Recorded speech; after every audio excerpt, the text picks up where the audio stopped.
இப்போ வந்து நீங்கள் கார் ட்ரைவ் பண்ண கற்றுட்ருக்கீங்க, ஓரளவுக்கு ஓட்டுவீங்க, ஒரு மாதிரி லோக்கலெல்லாம் ஓட்டிருக்கீங்க. ஆனால் உங்களுக்கு ஒரு திடீர் சிச்சுவேஷன், நீங்கள் கோயம்புத்தூரில் இருக்கீங்க, நீங்கள் வந்து சென்னைக்கு போகணும். லைக் வேறு ஆப்ஷனே இல்லை, நீங்கள் தான் ட்ரைவ் பண்ணி ஆகணும். உங்களுக்கு சுத்தமாக கான்ஃபிடென்ஸ் இல்லை, ரொம்ப பயமாக இருக்குது. ஆனால் நீங்கள் இந்த டிஸ்கம்ஃபர்ட்லாம் கடந்து எப்படியோ சென்னை ரீச் ஆகிட்டீங்க.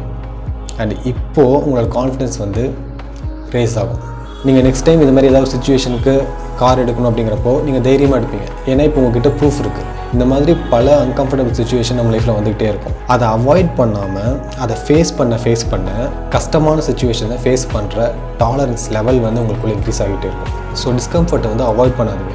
அதை அவாய்ட் பண்ணும்போது நல்லா தான் இருக்கும், பட் ஓவர் டைம் அது வந்து நம்மளோட கான்ஃபிடென்ஸை காலி பண்ணிடும். ஒரு காலத்தில் ரொம்ப ஈஸியாக ஹேண்டில் பண்ண டாஸ்க் எல்லாமே வந்து ரொம்ப கஷ்டப்பட்டு பண்ணுற மாதிரி ஆகிடும். ஸோ கன்சிஸ்டண்ட்டாக நம்ம வந்து இந்த டிஸ்கம்ஃபர்ட்டை ப்ராக்டிஸ் பண்ணுறப்போ நம்மளோட கான்ஃபிடென்ஸ் வந்து நம்ம பூஸ்ட் பண்ணலாம்.